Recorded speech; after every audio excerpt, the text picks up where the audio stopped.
같이 봉독하고 말씀의 은혜 나눌 때 오늘은 구약 성경 우리 어제부터 에스겔서 말씀 같이 이제 나누고 시작하고 있는데요.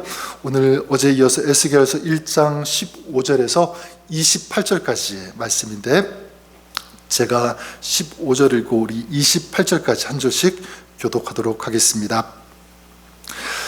내가 그 생물들을 보니 그 생물들 곁에 있는 땅 위에는 바퀴가 있는데 그 내 얼굴을 따라 하나씩 있고 그 바퀴의 모양과 그 구조는 황후같이 보이는데 그 넷은 똑같은 모양을 가지고 있으며 그들의 모양과 구조는 바퀴 안에 바퀴가 있는 것 같으며 그들이 갈 때에는 사방으로 향한 대로 돌이키지 아니하고 가며 그 둘레는 높고 무서우며 그 네 둘레로 돌아가면서 눈이 가득하며 그 생물들이 갈 때에 바퀴들도 그 곁에서 가고 그 생물들이 땅에서 들릴 때에 바퀴들도 들려서 어떤 쪽으로 가면 생물들도 영이 가려 하는 곳으로 가고 바퀴들도 그 곁에서 들리니 이는 생물의 영이 그 바퀴들 가운데 있음이니라.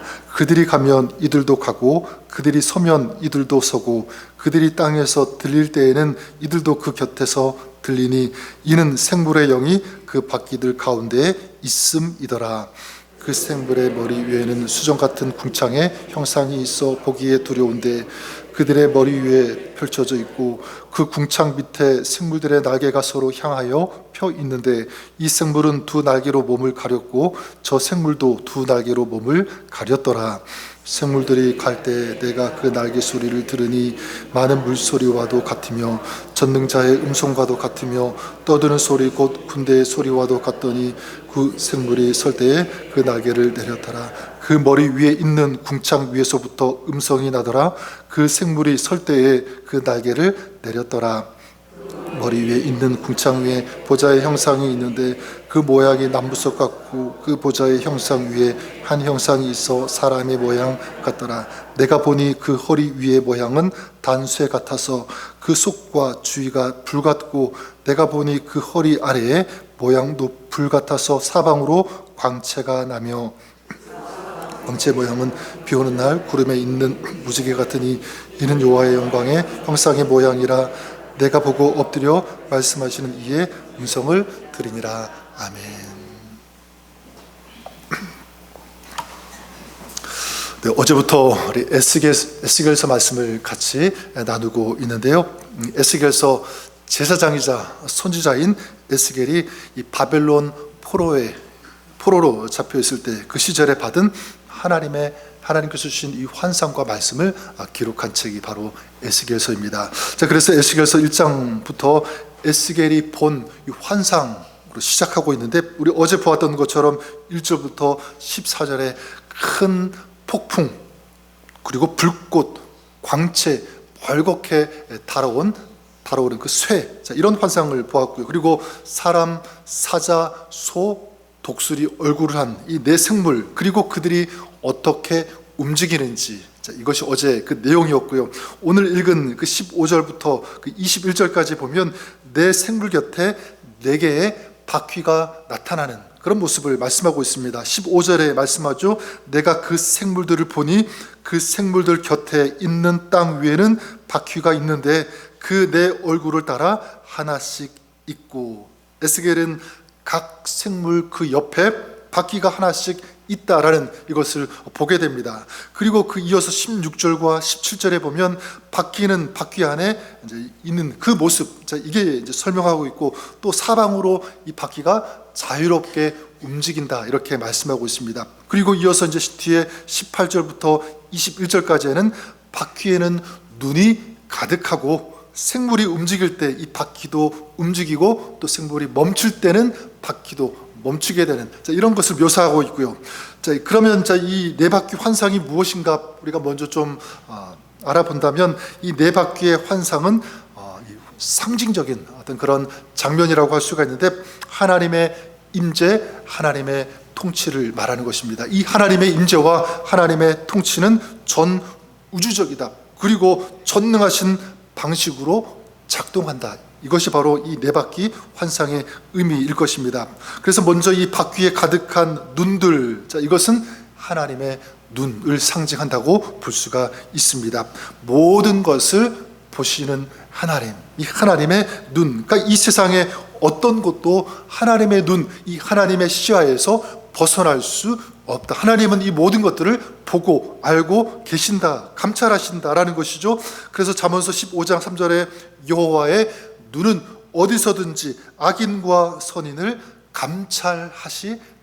하나님은 모든 것들을 보고 계신다. 자, 그리고 바퀴가 네 방향으로 회전이 가능하다고 하는 것. 자, 이것은요, 하나님의 뜻이 어떤 방향으로든지 자유롭게 이루어진다. 하나님의 뜻은 이루어진다. 그렇게 하나님은 전능하시고 모든 것을 통치하시고 하나님의 뜻 가운데 모든 것들을 자유롭게 이루어 가시는 하나님, 이런 하나님의 전능하심을 지금 묘사하고 보여주고 있는 것입니다. 또한 이 생물이 움직이면 바퀴도 움직인다라고 말씀하고 있는데, 자, 이것은 하나님의 뜻에 따라서 하늘과 땅 이 모든 것이 움직인다. 그러니까 하나님의 뜻과 이게 연결이 되어가지고 하나님의 뜻이 있으면 그 뜻대로 이 모든 것들이 움직여진다. 하나님의 통치죠. 마치 이 바늘 시계와 초침이 각기 다른 속도로 움직이지만 그 중심, 그 축은 하나잖아요. 그죠? 마찬가지 우리의 인생, 또 우리 인생의 역사는 다 다르지만 여러분, 하나님께서 이 모든 것들의 중심에서 역사하신다. 하나님께서 모든 것을 아시고 통제하시고 움직이시고 다스리신다라는 것을 알 수가 있습니다. 그런 하나님. 자, 그리고 22절부터 뒤에 27절까지는요, 에스겔이 궁창 위에 보좌를 이제 보게 되는데, 궁창은 22절에 수정과 같다 이렇게 말씀하고 있습니다. 수정과 같은 궁창. 이 계시록 4장 6절에 사도 요한이 본 것과 정확히 일치가 하는데, 계시록 4장 6절에 이런 말씀이 있습니다. 보좌 앞에 수정 같은 유리 바다가 있다 이렇게 말씀합니다. 하늘의 보좌 앞에 수정 바다같이 펼쳐져 있다. 이게 이제 궁창인데요. 그리고 이 에스겔은 그 궁창 위에 뭐가 있냐면 보좌가 있는 것을 보게 됩니다. 그리고 그 보좌 위에는 사람의 형상 같은 이가 앉아 계신다. 이것 26절에 그 머리 위에 있는 궁창 위에 보좌의 형상이 있는데 그 모양이 남부석 같고 그 보좌의 형상 위에 한 형상이 있어 사람의 모양 같더라. 보좌 위 사람 모양 같은 형상. 이것은 장차 다시 오실 예수 그리스도. 우리 그 예수님을 우리가 예표로 해석할 수가 있는데, 여기에 불과 광채로 둘러싸였다. 이것은 무엇이냐면 그 예수 그리스도는요, 영광과 심판, 이 주권을 가지고 계신, 모든 것을 통치하시는 분이라는 것을 알 수가 있습니다. 시편 103편 19절에 여호와께서 그의 보좌를 하늘에 세우시고 그의 왕권으로 만유를 통치하시는도다. 모든 만유를 다스리시는, 통치하시는, 주관하시는 그분, 바로 우리 하나님. 자, 이것이 오늘 우리 읽은 에스겔서 1장 환상의 내용입니다. 저는 이 환상의 내용을 묵상하면서 이런 질문을 던지지 않을 수가 없는데, 왜 에스겔서는 하필 이 환상으로 시작하는가라는 거예요. 한번 이런 생각해 보셨습니까? 왜 에스겔서 이런 환상을 보여주시는가? 환상으로 시작하는 것인가? 이 환상을 보여주시는 것, 이게 하나님의 계획, 하나님의 뜻이라고 한다면 분명히 지금 에스겔에게, 이스라엘에게 주시는 어떤 메시지가 있을 것 아닌가, 이런 질문이었습니다. 저는 분명히 믿는 것, 저는 이것이 중요하다고 믿습니다. 에스겔은요, 단순한 어떤 예언자, 선지자가 아니라 지금 포로된 백성들과 함께 있는 그런 선지자예요. 그러니까 하나님의 임재, 하나님의 말씀을 전하는 그런 선지자로서 지금 이스라엘 백성들, 그리고 바벨론 그 포로 중에 한 사람으로 같이 있는데, 그렇다면 에스겔에게 이 환상을 보여주시는 그 이유는 무엇이냐면, 이 환상과 그리고 이 환상 속에 담긴 그 메시지를 백성들에게 전하라고 하는 것입니다. 즉, 그렇다면 이것은 오늘 우리에게도 주시는 하나님의 메시지라고 생각합니다. 비록 바벨론과 같은 포로는 아니지만 세상에 둘러싸여서 힘겹게 싸우고 있는, 갇혀있는 어쩌면 어떤 육신의 건강 문제, 또 세상의 어떤 일들, 이런 것 때문에 둘러싸여서 힘겨워하고 있는, 싸우고 있는, 또 고통당하고 있는 우리에게 주시는 하나님의 메시지일 수 있다, 이런 생각. 그러면 하나님은 이 환상을 통해서 오늘 우리에게는요 어떤 메시지를 주시는가? 저는 이것이라고 믿습니다.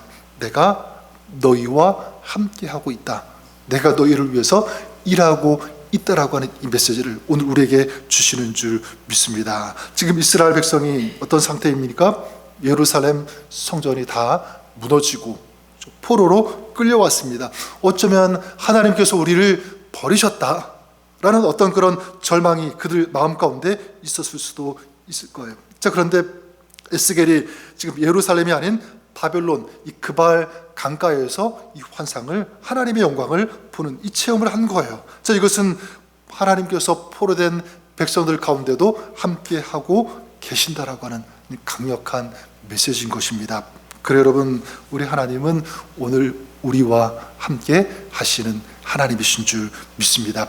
지금 내가 걸어가는 길, 내가 걸어가는 삶, 캄캄하고 잘 보이지 않아도, 다 막힌 것 같아도, 또 어떤 경우에는 이해가 되지 않는 그런 일을 만나도 하나님은 이 모든 것들을 정확히 보고 계시고 알고 계시는 하나님이신 줄 믿습니다. 그래서 시편 139편 그 말씀처럼 하나님은 우리의 앉고 일어섬, 우리가 눕는 그 모든 것을 아시고 보시고 살피시는 하나님, 그분이 우리의 하나님 아버지신 줄 믿습니다. 여러분, 처음 가는 길인데 너무 캄캄해요. 그럴 때 어떻게 합니까? 그런 길을 운전할 때 당연히 내비게이션을 켜고 그 음성을 따라서 차를 몰고 이동하지 않습니까? 저는 우리가 그랬으면 좋을 것 같아요. 우리가 하나님을 믿고 신뢰하시기를 바랍니다. 특별히 우리의 인생길 복잡할 때, 깜깜할 때, 보이지 않을 때, 그러니까 내비게이션 신뢰하면서 운전하는 것처럼 하나님을 신뢰하고 그리고 하나님을 믿고 나아가는 그런 저와 여러분, 우리의 삶이 될 수 있기를 바랍니다. 그럴 때 우리에게 어떤 유익이 있냐면 전 세 가지 유익이 있다고 생각해요. 앞이 보이지 않아도 안심하고 걸어갈 수 있게 된다라는 것입니다. 우리가 보는 것은요 굉장히 제한적이에요. 그렇죠? 멀리 볼 수가 없습니다. 우리의 인생 1분, 2분 앞으로의 시간 절대 우리는 가늠할 수 없고 예측할 수도 없습니다. 하지만 하나님은 다르죠. 바퀴 안에 있는 바퀴, 오늘 말씀에 나오는 것처럼 아무리 복잡한 그런 상황 가운데 있다고 할지라도 하나님은 그 모든 것들을 정확하게 꿰뚫어 보시는 우리 하나님이신 줄 믿습니다. 하나님이 보시고 그 하나님이 우리의 삶을 인도하신다면 여러분, 우리의 삶 모든 것들 우리는 다 이해하지 못해도 보지 못해도 한 걸음씩 그 주님과 함께 걸어가고 전진할 수 있게 되는 줄 믿습니다. 하나님이 함께 하시면, 하나님이 아시면 우리는 힘차게 믿음 가운데 그리고 긍정적으로 전진할 수 있다. 하나님이 계시면. 이게 첫 번째 우리에게 주시는 영적인 유익이라면, 두 번째는 이것입니다. 혹시 내가 지금 멈추어져 있는 자리에 있다고 할지라도, 우리의 삶이 지금 정체된 어떤 그런 상황 가운데 있다고 할지라도 우리는 소망을 가질 수 있다는 것, 이것입니다. 지금 에스겔이 본 이 환상의 이 바퀴는요 하나님의 영이 움직이면 이 바퀴도 움직이고 또 하나님의 영이 멈추면 이 바퀴도 멈춘다, 이렇게 말씀하고 있습니다. 자, 무엇을 알 수 있냐면 모든 그 움직임은 하나님의 주권 그리고 하나님의 뜻 안에 있다는 것을 알 수가 있습니다. 자, 그러니까 모든 것이 하나님의 뜻 안에 있어요. 하나님의 주권, 그 능력의 손 안에 있다면 여러분, 우리가 살아가면서 모든 것이 잘 되면 좋겠지만 그렇지 않는 순간도 있잖아요. 마치 내 삶이, 내가 하는 일이 멈추어져 정체되어 있고 더 이상 진전이 없는 것 같은, 그래서 답답하고 힘들고 너무 어려울 때, 그때도 마찬가지. 그렇게 마치 내 삶이 멈추어진 그 자리에도 하나님이 함께 하신다면, 하나님이 지금 나를 보고 계신다면, 하나님이 역사하시고 하나님께서 일하고 계신다면, 지금 내가 볼 때는 내 삶이 멈춰져 있는 것 같아도 넓은 시각으로 하나님 보실 때는 더 아름답게 하나님의 뜻이 이루어져 가는 과정 속에 있다는 거죠. 그러니까 그 삶은 하나님 안에 있는 인생, 하나님과 함께하는, 하나님을 믿는 그 삶은요, 멈추어져 있는 것처럼 보이지만 절대로 멈추어져 있는 것이 아니다. 승리하고 있는 거죠. 하나님의 뜻이 이루어져 가고 있는 그 과정 가운데 있다는 거야. 이게 우리의 믿는 사람의 소망인 줄 믿습니다.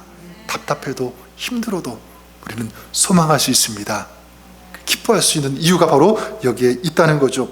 마지막으로 하나님은 살아계시고 하나님은 모든 것을 통치하시고 무너진 자리에서도 말씀하시고 역사하심을 믿는다. 이 믿음이 있을 때 어떤 우리에게 유익이 있냐면 진정으로 하나님을 경외하고 경배할 수 있는 이 영적인 유익과 특권이 우리에게 있습니다. 그래서 28절에 보면 에스겔이 이 모든 환상을 보고 어떻게 하냐면 하나님 앞에 엎드렸다 이렇게 말씀합니다. 땅에 대고 그 사방 광채의 모양은 비 오는 날 구름에 있는 무지개 같으니 이 여호와의 영광의 형상의 모양이라. 그 다음 보면 내가 보고 엎드려 말씀하시는 이의 음성을 들으니라.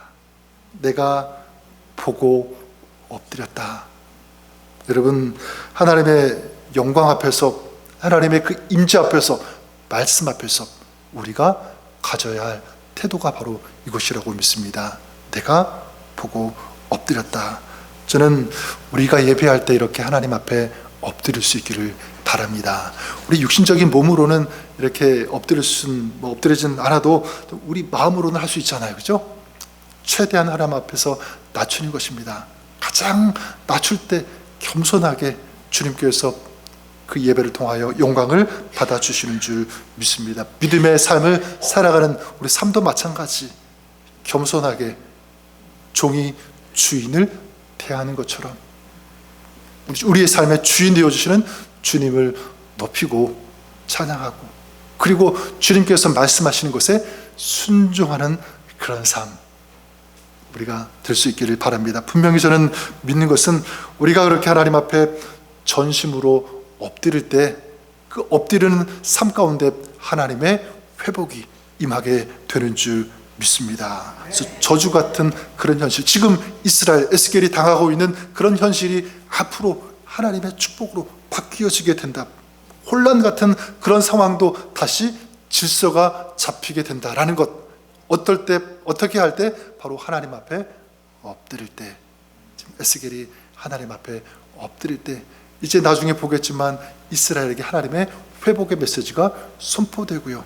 그리고 하나님의 약속하신 대로 이스라엘이 회복되어지는 놀라운 그 은혜의 역사가 펼쳐지게 되는 것입니다. 지금 이스라엘에게 또 에스겔에게 이 환상을 주시는 그 이유 무엇입니까? 그래, 너는 나를 믿고 나에게 엎드려라. 나를 신뢰해라. 나를 붙잡아라. 나에게 간구해라. 기도해라고 하는 이 메시지. 이것을 지금 에스겔에게, 이스라엘에게 주신다면 오늘 우리를 향해서도 주님 이 마음 가지시고 우리에게 외치시는 줄 믿습니다. 너는 나에게 엎드려라.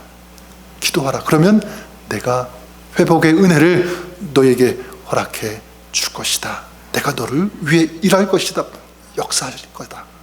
오늘 주님의 이 약속의 말씀을 신뢰하고 믿고 우리 하나님 앞에 겸손히 엎드려 기도하며 예배하며 주님을 신뢰하는 그런 여러분의 삶, 우리 신앙이 될 수 있기를 우리 주님의 이름으로 간절히 축원합니다. 한번 기도하겠습니다. 살아계신 하나님 아버지, 주님 앞에 우리가 믿음으로 나아가며 주님을 붙잡고 주님의 임재 앞에, 주님의 능력 앞에, 이름 앞에 엎드릴 때 그 삶에, 그 가정에, 그 나라의 공동체에 하나님께서 이루시는 하나님의 역사, 하나님의 회복이 임하는 줄 믿습니다.